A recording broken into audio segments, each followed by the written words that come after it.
Boa noite a todos. Vamos iniciar então mais uma noite de estudo do Gênesis bíblico e da Gênese. Para dar início ao nosso estudo de hoje, a nossa irmã Dani vai fazer a prece inicial por todos nós.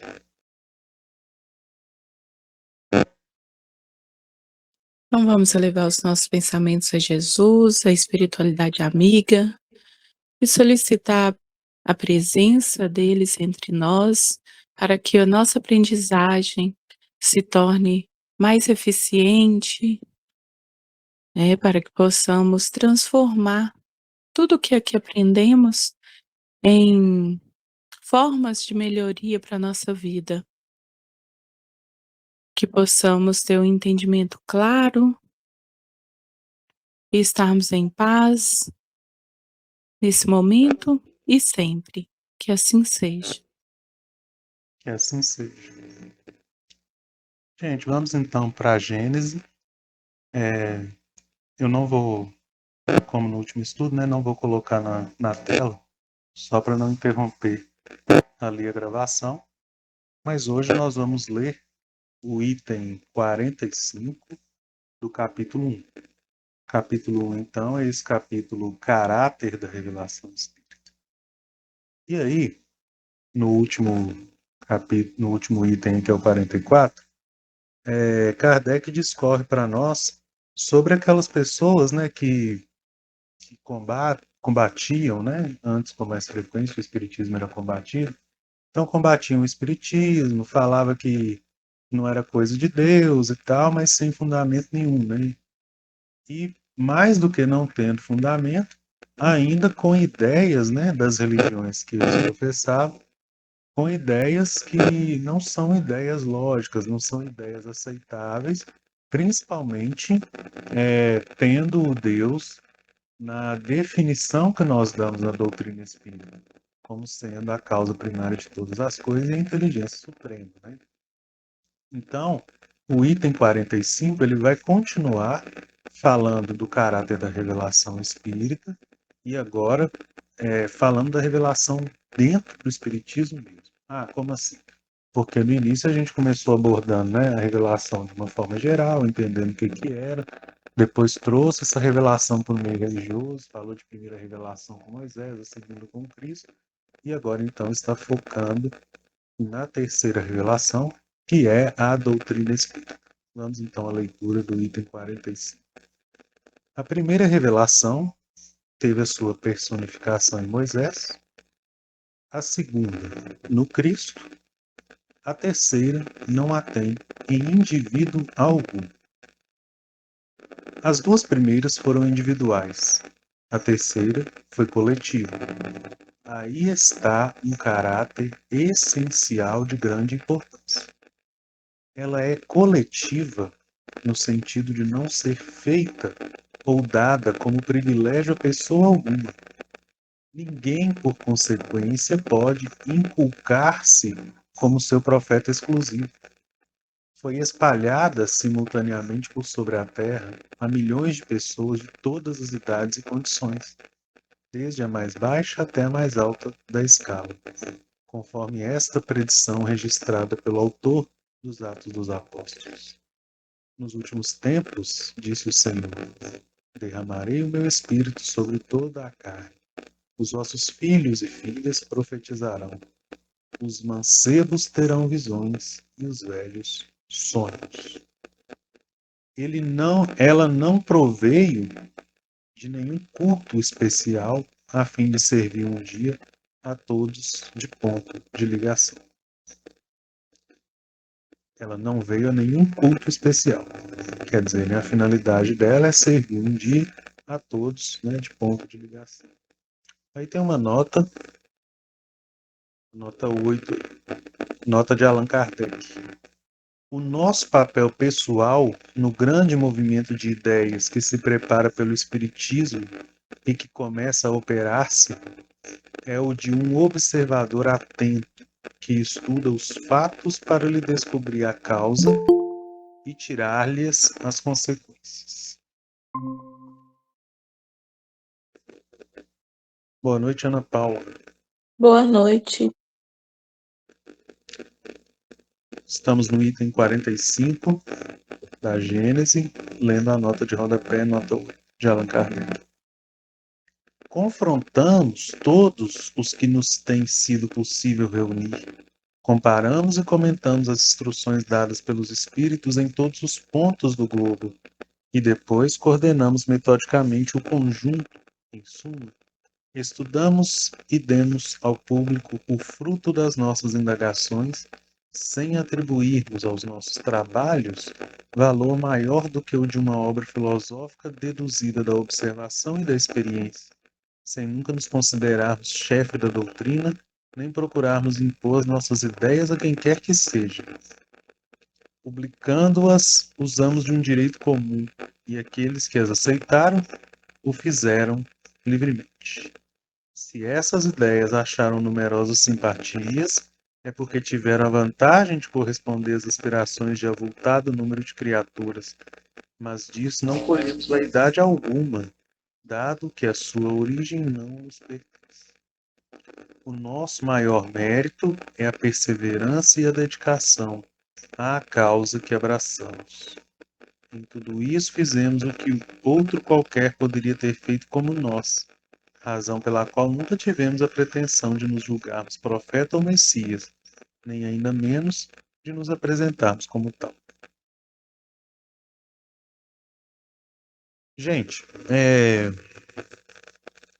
eu não tinha parado para pensar nessa diferença essencial, né? Até ler isso aqui, eu não tinha reparado nessa fala de Allan Kardec, né, de que a terceira revelação, que é a doutrina espírita, ela não é personificada, né, em uma única pessoa.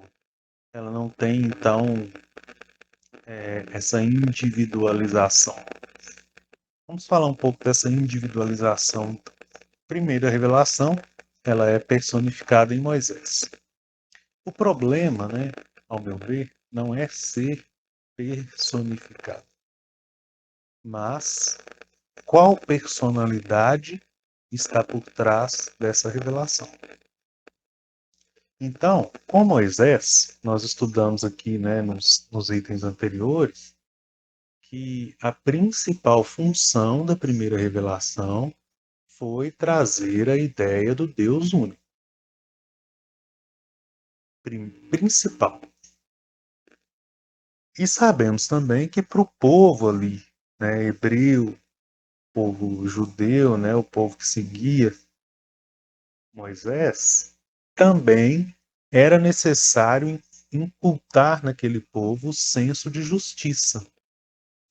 Então, tinham muitas leis materiais, tinham muitas coisas que eram realizadas no âmbito material, porque era necessário, então, primeiro o povo ter pelo menos uma noção no campo material, para depois entender na dimensão espiritual. Ou seja, Moisés, ele foi um espírito missionário, né, um espírito escolhido, que teve ali um papel bacana, mas ainda não era um espírito totalmente evoluído, né, ao ponto daquela revelação trazida por ele ser absoluta. Então foi dada uma missão, e ele cumpriu essa missão, mas tinha alguns outros pontos ainda para melhorar. O que eu quero dizer? Quando nós falamos a segunda revelação, ela é personificada no Cristo, não tem problema. Por quê? O Cristo, né, é o nosso guia e modelo, é o espírito mais evoluído que nós temos notícia que encarnou aqui na Terra. Então, tudo que vier do Cristo é certo. Todo ensinamento que vier do Cristo é verdadeiro. Toda a moral do Cristo está certa. Então, nós não temos dúvidas, ou não deveríamos ter dúvidas, sobre os ensinamentos, né, que o Cristo traz para nós. Nem naqueles, né, que parecem estranhos, e que, inclusive, no Evangelho segundo o Espiritismo, vão ser tratados, né, no capítulo Moral Estranha. Então, quando a gente vê lá Jesus expulsando vendilhões do templo, falando quem é meu pai, quem é minha mãe, deixa para os mortos cuidar de enterrar os nossos mortos, né? Isso tudo são ensinamentos que a gente precisa aprofundar para entender a essência. Não quer dizer que sendo estranho para nós está errado. Então, a personificação nas doutrinas, elas são perigosas, vamos dizer assim. Tirando a personificação no Evangelho, que é Jesus Cristo, que é super evoluído, né? Espírito puro, de alto escalão, o restante tem chance de ter algo ali que precisa ainda ser melhorado, inclusive em termos de ensinamentos. Na lei de Moisés, por exemplo, era permitido apedrejar a mulher, né, que cometia adultério. Jesus vem para corrigir. Era permitida a carta, né, de divórcio, meio que um abandono ali da mulher. Jesus veio, opa, nessa não, tá errado, né? Então, esse é o grande problema das revelações, das doutrinas baseadas numa única pessoa. O outro problema, gente, é que muitas vezes vai fugir do escopo da doutrina ou da revelação, quer dizer, naquilo que ela traz, né, de ensinamento, aquilo vai ficar em segundo plano para endeusar o quê? O personagem responsável pela doutrina. Ou seja, eu não sigo aquilo que eu me propus a seguir, ou não entendo completamente, e para mim, né, seguidor fiel ali daquela doutrina, o mais importante vai ser o que que o líder da doutrina faz. Gente, isso no nosso cenário atual acontece tanto, não só no meio religioso, mas quando a gente olha para a política, né, quando a gente olha para outras vertentes sociais, a gente vê muitas vezes as pessoas tentando defender, né, coisas que os seus ídolos, né, vamos dizer assim, fizeram de errado, né, e a pessoa fica tentando achar justificativa. Ah, fez por isso, mas fulano fez pior. Tipo, às vezes nem defende, né, nem defende aquilo que está sendo falado. Ah, seu ídolo fez isso errado. Isso está errado, de acordo com a lei. Às vezes a pessoa nem retruca nesse sentido. Ela fala assim, ah, mas o fulano, o seu, ele fez isso. Como se o erro do outro justificasse, né? Então, nós temos, né, e até da natureza humana, a convivência em grupo, em sociedade, naquele grupo ter um líder, mas tirando o líder supremo, que é Jesus Cristo, todos os outros têm chance de falha. Todos os outros, né, obviamente, falando do nosso planeta Terra. Ah, nós temos espíritos assim que fizeram muito bem a missão e tal. Temos exemplos, né? O Gandhi, por exemplo, ele teve ali uma liderança, né, exemplar para aquele grupo. A doutrina da paz, né, que não é fácil o que ele fez ali, de conseguir vencer uma guerra sem empunhar armas, né? Ele acabou com conflitos ali entre Índia e Paquistão. Então, mas teve também os seus momentos. São poucos, né, que a gente conhece assim de falha, né, ou de um certo, às vezes um destemperamento, alguma coisa simples assim, mas teve. Eu não estou criticando também. O próprio Papa Francisco, né, que desencarnou aí há pouco tempo, na segunda-feira, né, dia 21, ele também um espírito evoluído, né, que veio, que liderou aí, que fez uma reforma bem interessante na igreja, mas teve os seus momentinhos lá também, né? Quem não lembra daquela cena lá que ele estava andando, né, e aí chega alguém querendo tocá-lo, né, perturbando ali, a pessoa também petulante. E ele vai e no ímpeto, né, no instinto ali, ele vira e dá um tapinha ali na pessoa, que não machucou nem nada, mas mostrando, né, que tem também ali os seus momentos de desequilíbrio, né, vamos dizer assim. Foi algo bem simples, mas o que eu quero dizer, não é um espírito 100% evoluído, igual Jesus. Então, as personificações, só antes de completar isso aqui, na doutrina espírita também a gente percebe muitas vezes as pessoas endeusando, né, personalidades. Então, precisamos ter muito cuidado, né, porque às vezes o Divaldo fala uma coisa, né, que é uma opinião dele, e por ele ser também, né, um líder do espiritismo, ser também um espírito ali que tem sua missão, inclusive uma missão muito bacana, né? A gente precisa separar. Tem coisa que é o Divaldo que fala, né, e que não se aplica para toda a doutrina espírita. O que aplica para a doutrina espírita? Obras, principalmente as obras básicas. E já nós vamos falar por quê. Agora, o Divaldo tem direito de expressar opinião, de interpretar da forma dele. Só que a gente, que eu quero dizer que muitas vezes a gente, né, que gosta da pessoa, que é fã, né, vamos dizer, eu, por exemplo, sou fã do Divaldo. Gosto muito do trabalho dele, foi um dos meus, daqueles que eu vi ali na doutrina espírita, né, que inclusive foi uma inspiração, né, para eu entrar para a doutrina espírita e tal. Só que a gente tem que ter essa análise crítica de que são é uma pessoa, né, que está em evolução, que em algum momento vai falhar, e entender isso, né, de uma forma natural, sem julgamento, sem apontamento, né, porque tem um contrário também. Às vezes a pessoa dá um deslize e todo mundo quer jogar pedra e esquece, né, da obra, né, maravilhosa que a pessoa fez ali ao longo de uma vida dedicada para isso, e por causa de um momento de desequilíbrio ali, quer condenar, tá vendo, não é santo, não sei o que e tal.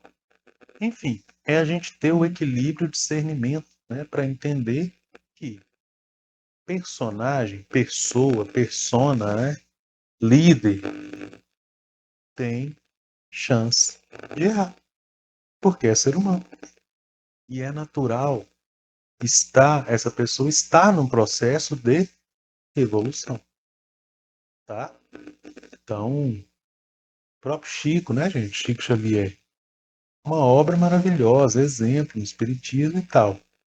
Mas teve ali também alguns momentos em que seja pequeno, né? Mas teve um momento de desequilíbrio direto, né?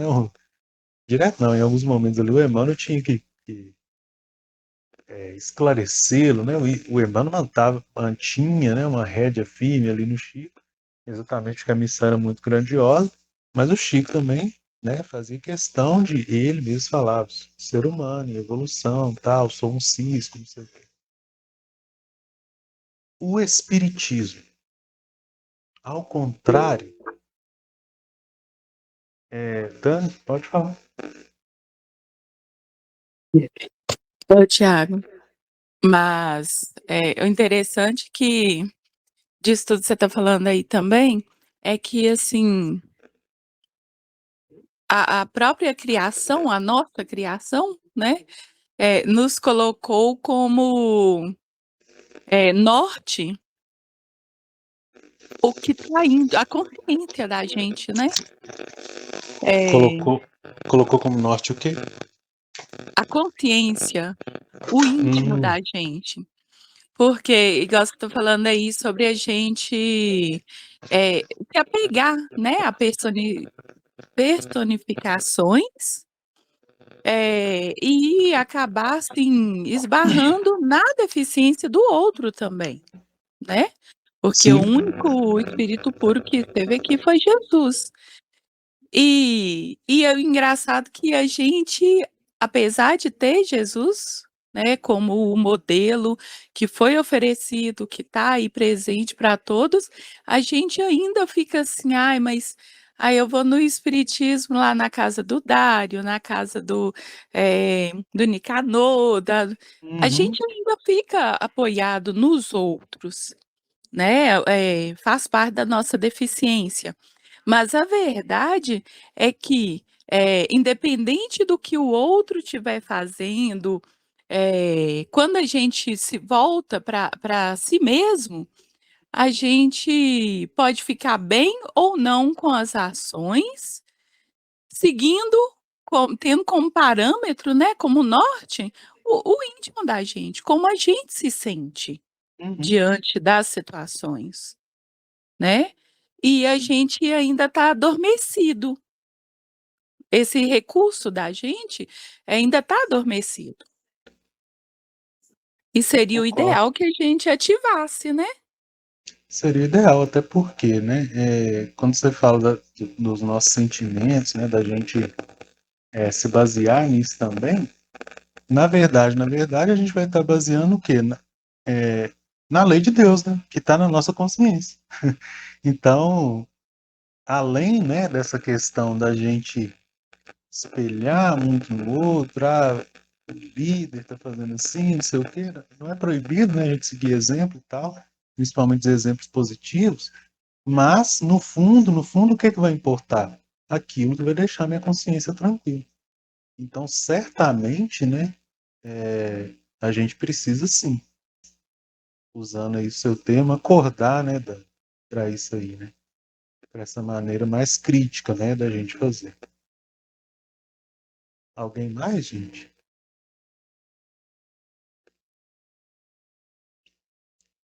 Nesse sentido, então, o espiritismo, e aí achei bacana, né, porque eu não tinha me atentado para essa diferença que é crucial.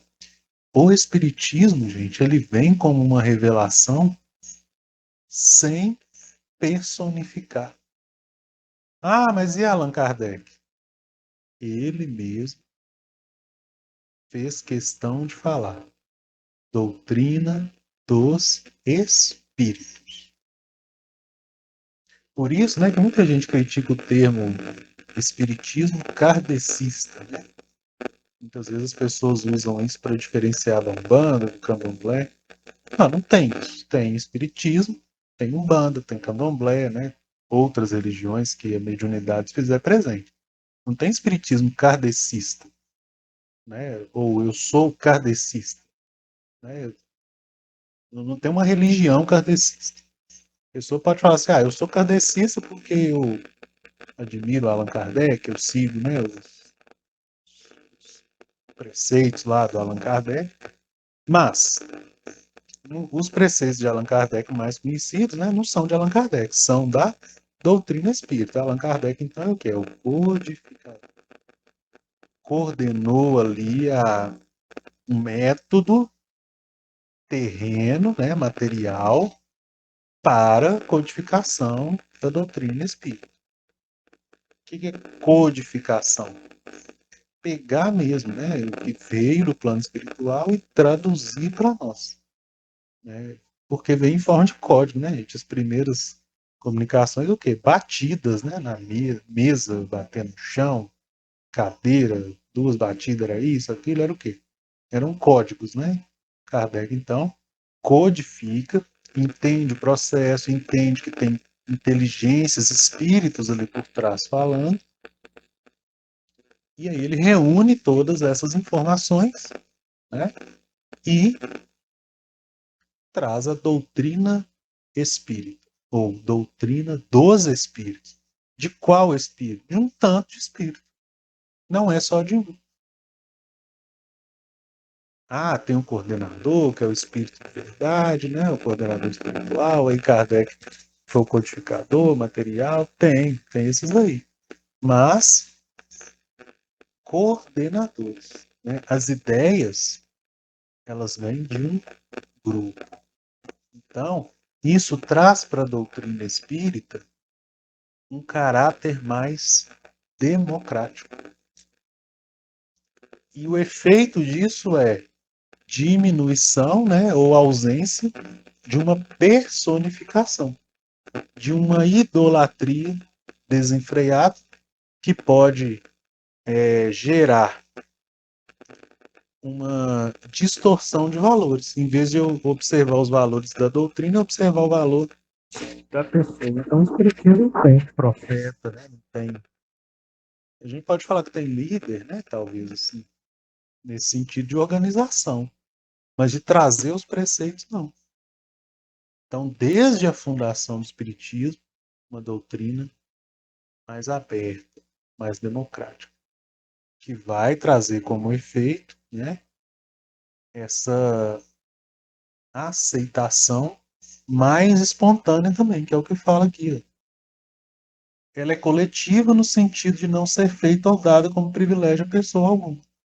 Quer dizer, vinha espíritos lá de alta escola, vinha espíritos, todo mundo teve seu papel. Inclusive, né, gente, lá no início da doutrina espírita, os movimentos, né, com as cadeiras, com as mesas batidas, naquele, naquele tipo de mediunidade de efeito físico era usado o quê? Fluidos de espíritos menos evoluídos, que era um fluido mais animalizado, mais grosseiro, necessário para aquele tipo de fenômeno.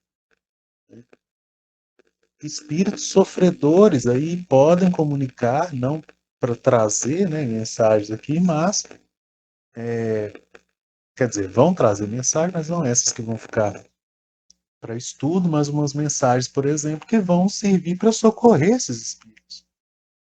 Então, é uma doutrina ampla, né, que atende, que está aberta para qualquer um. Né? Reunião pública do Espiritismo. Qualquer um quiser chegar lá e assistir. Ah, preciso batizar? Não, precisa não. Né? Aqui a gente fala do Evangelho de Jesus, tem os estudos e tal, tal. Não precisa fazer mais nada. Quer comprar um livro? Compre, não quer, tem biblioteca. Né? É sempre assim. Então, facilita o acesso. Né? E eu cito até aqui uma passagem dos Atos dos Apóstolos. Né? Derramarei o meu espírito sobre toda a carne. Vossos filhos e filhas profetizarão, né? Os mancebos terão visões, os velhos sonhos. Quer dizer, todos os grupos aqui, de alguma forma, a mensagem vai chegar. Tá? E essa consequência, então, do Espiritismo como sendo uma, uma doutrina, né? Uma doutrina coletiva. Então, livro dos Espíritos, livro dos médiuns, o Evangelho segundo o Espiritismo. Né? Esses três básicos aí principais, sempre, então, nesse caráter coletivo. Não tem dono, né? E isso é legal, porque traz, né, uma ideia de visão mesmo, né, de fraternidade. Várias casas espíritas, né, tem o nome de fraternidade. Né? Isso reverbera nas ações das casas, né? Ações coletivas, sociais, né? A caridade. Então, isso da coletividade deságua em todos os contextos da doutrina espírita. De tal forma que eu, é uma opinião, né? Pelo meu conhecimento, o que eu vejo aí de religiões, doutrina espírita, ao meu ver, é aquela que mais presta trabalhos sociais. Guardadas as proporções, né, gente? Ah, tem várias aí, tem Pastoral da Criança, CBB, né? Tem muitas aí grandes, mas eu digo assim, dentro das condições que tem, toda casinha espírita que você for, né, num, dependente do ambiente, da quantidade de pessoas, sempre ela vai ter uma tarefazinha social, principalmente ligada ali no bairro que ela está. Então, volta esse olhar, né, para a sociedade. Não cobra nada, não cobra dízimo, né? Não tem requisitos para participação. E isso vem desde a implementação, então, da religião, da doutrina, como sendo uma doutrina coletiva. Mais alguém, gente, quer comentar aí?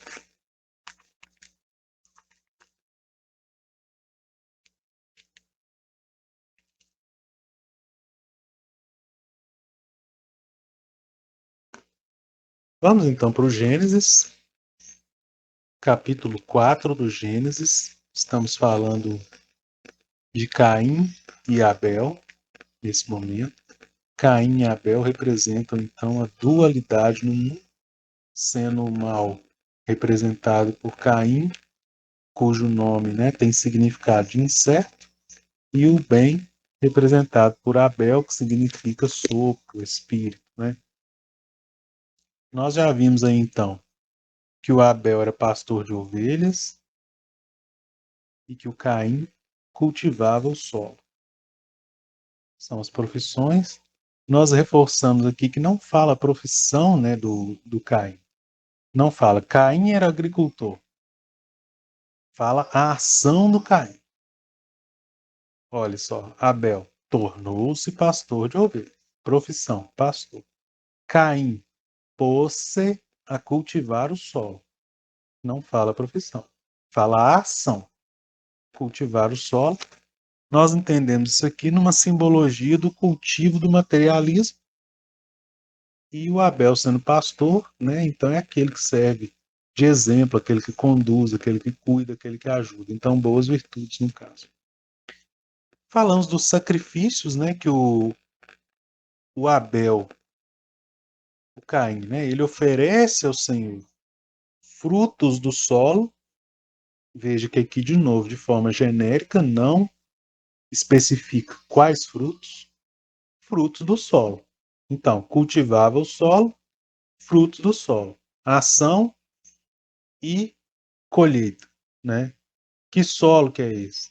Né? Então, se é o materialismo, frutos do materialismo. Nós entendemos isso aqui como um equívoco, né? Muitas vezes nosso equívoco de trazer Deus com aspectos materiais.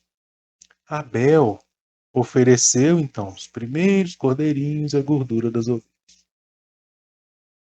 Vimos aqui que Abel, então, deu aquilo que era mais nobre, mais importante e o que vinha da intimidade. Nobre e importante. Importante, né? Primogênito, então. Os primeiros cordeirinhos. Importância. Primeiro Deus. Intimidade. A gordura, né? Representada aí. É aquilo que nós estudamos, né? Aquilo que está entre a nossa camada de pele, músculos ali. Então é algo de dentro de nós. Essas duas coisas, então, né? Mostrando aí importância. Então, primeiros cordeirinhos. Prioridade, primeiro Deus. Gordura, intimidade. E as duas coisas mostram a importância, né? O interesse real de agradar a Deus. Aqui estamos resumindo só no aspecto simbólico, tá, gente? No aspecto material, só para a gente não deixar de falar, os cordeirinhos, a gordura aqui, eram eram servidos também, né? Como sacrifício, a gordura era queimada no altar, então tem todo um caráter cultural ali também da época. Bom, consequência então, né? O Senhor olhou para Abel e sua oferta, mas não deu atenção a Caim com sua oferta. Gente, o Senhor olhou, né? Então, nós estudamos aqui também o contexto aqui desse Senhor, né? Aqui está falando mesmo de Deus, porque não é algum ser humano ali invocando o Senhor, né? Que a gente falou de Senhor, Senhor de barba, né? Não é o Senhor no sentido de como eu imagino Deus. Aqui é Deus mesmo, né? Porque não tem ninguém invocando, chamando Deus. Então Deus olhou para Caim. O que isso quer dizer? Ó, para Caim não, para Abel primeiro, né? que isso quer dizer? Quando nós priorizamos Deus, quando o sacrifício vem da intimidade, nós estamos mostrando para Deus que isso é importante para nós, que é um sacrifício, então, verdadeiro. Aqui está falando para nós de uma relação de conexão, lei de afinidade, sintonizar com Deus. Aqui, né, simbolizado como um sacrifício, cordeiro da gordura, na nossa vida, como um sacrifício íntimo, sacrifício real. Tá? Então, o que chama a atenção de Deus? O que faz Deus volver o olhar para nós? Sacrifícios verdadeiros e não sacrifícios materiais. Né? Tentar pagar, né, com o material aquilo que, na verdade, é de caráter espiritual. Nós estudamos qual que é o problema disso. Usamos o exemplo do perdão. Eu fui lá e magoei alguém, não pedi perdão, mas eu vou,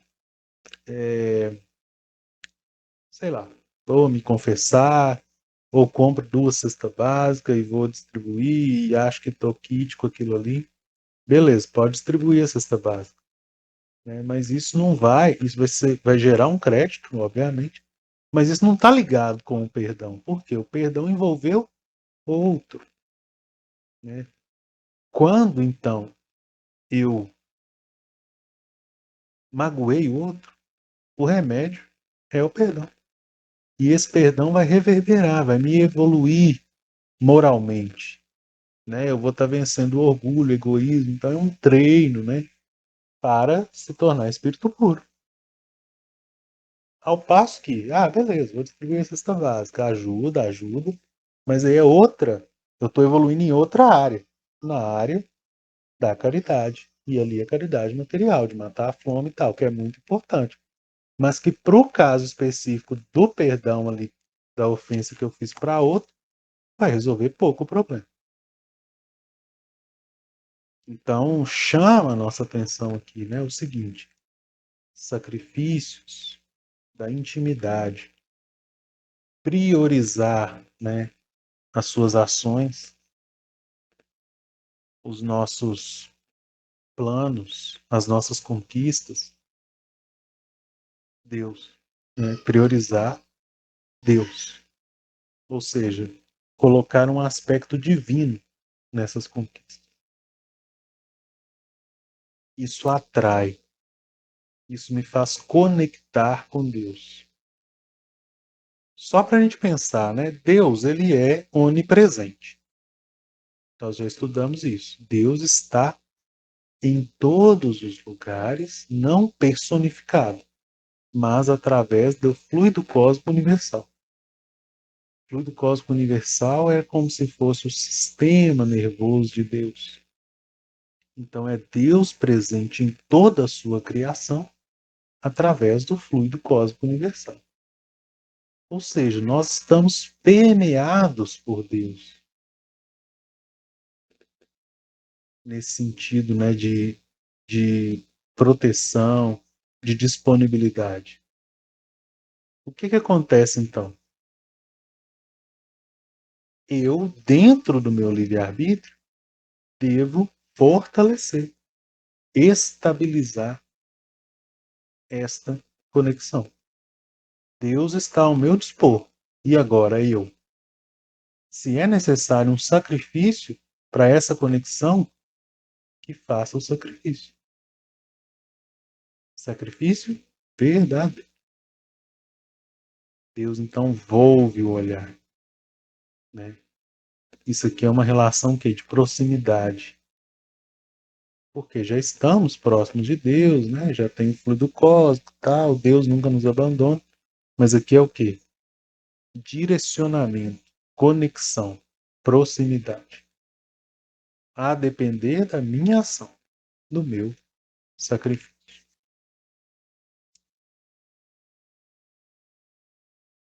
Deus olhou para Abel, mas não deu atenção a Caim com sua oferta. Isso aqui é forte, né, gente? Não deu atenção. Quando a gente lê isso aqui, o que vocês pensam quando a gente lê isso aqui? Deus não deu atenção para a ideia de Caim. Me fala aí a opinião de vocês. Podem ser sinceras.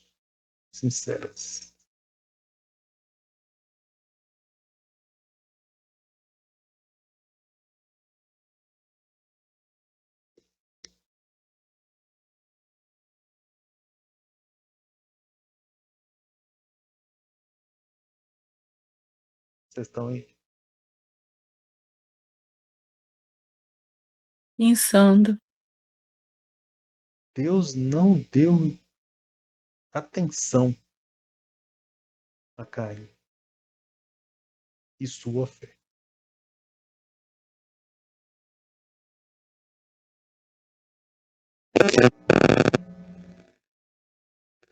Deus cuida de todo mundo. Todos somos iguais perante a Ele. Não é estranho Deus não dar atenção?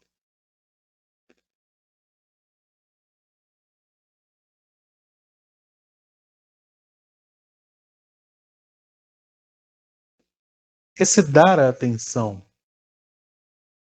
quando a gente lê assim, não parece uma coisa de exclusão? Não deu importância, não tô nem aí, né? Preferi o Abel. Muitas vezes a gente chega a pensar isso. Só que o texto aqui é muito claro. Deus olhou para Abel, que fez o sacrifício verdadeiro. Para o Caim e a oferta, Deus não deu atenção. Por quê? Né? Nós precisamos entender em 2 pontos. Porque o mal, ele não se conecta com Deus. Então, se é algo diferente, se é algo contrário à lei de Deus, se é algo que não vai me conectar com Deus, que não vai atrair Deus para mim, Deus não dá atenção. Até porque ele respeita o quê? O nosso livre-arbítrio. Lógico, né? Tem um limite. Quando o livre-arbítrio passa a nos prejudicar em uma grande escala e prejudicar o próximo, é compulsório, a lei do progresso age. Mas, enquanto a gente ainda tem chance de aprender, né? Deus ele vai respeitar o nosso livre-arbítrio e tudo aquilo que for contrário à lei dele não vai chamar a atenção dele. Então ele não vai dar atenção. Esse é o primeiro ponto que precisamos entender. O segundo ponto, não dar atenção não significa que não vai ter consequência. Porque a lei de Deus, uma vez feita e imutável, ela nos dá a consequência daquilo, né, que a gente faz.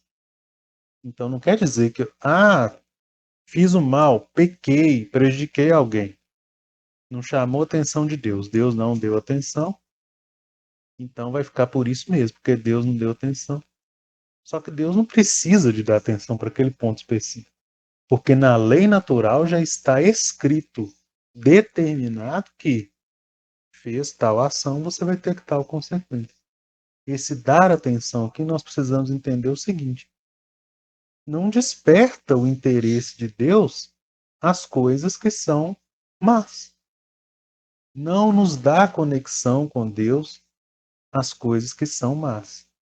Não adianta querer se aproximar de Deus tentando pagar coisas espirituais com coisas materiais. Não faz sentido. Não vai ser um caminho para chegar até o Pai. Tá? Isso aí lá na parábola do filho pródigo, né, gente? Mostra muito claro, né? quando o filho pede a herança, que era uma coisa material, essa coisa material se consome, né? E ele se consome porque é material a coisa. Só que mesmo assim depois tem a volta, ou seja, Deus deu o livre-arbítrio, tá, beleza, quer ficar com as coisas materiais, vai, né? Não chamou a atenção de Deus.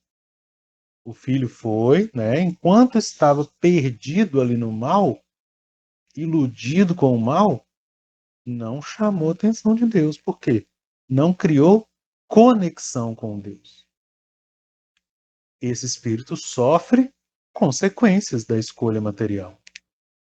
O filho pródigo, né? Ele sofre as consequências. Então, perde tudo, aí se arrepende, não sei o quê, vou voltar para a casa do pai. Na hora que ele tem um primeiro impulso de retorno, o primeiro sacrifício íntimo do orgulho, né, do egoísmo, não, eu errei, eu tenho que voltar, é isso que vai ser bom para mim, eu preciso de Deus. Na hora que ele dá o impulso de voltar, Deus vai ao encontro. Deus volve o olhar, volta o olhar para a criatura e salva. Então essa atenção de Deus aqui é nesse sentido. Tá? Temos um minutinho. Alguém quer comentar alguma coisa antes de encerrar?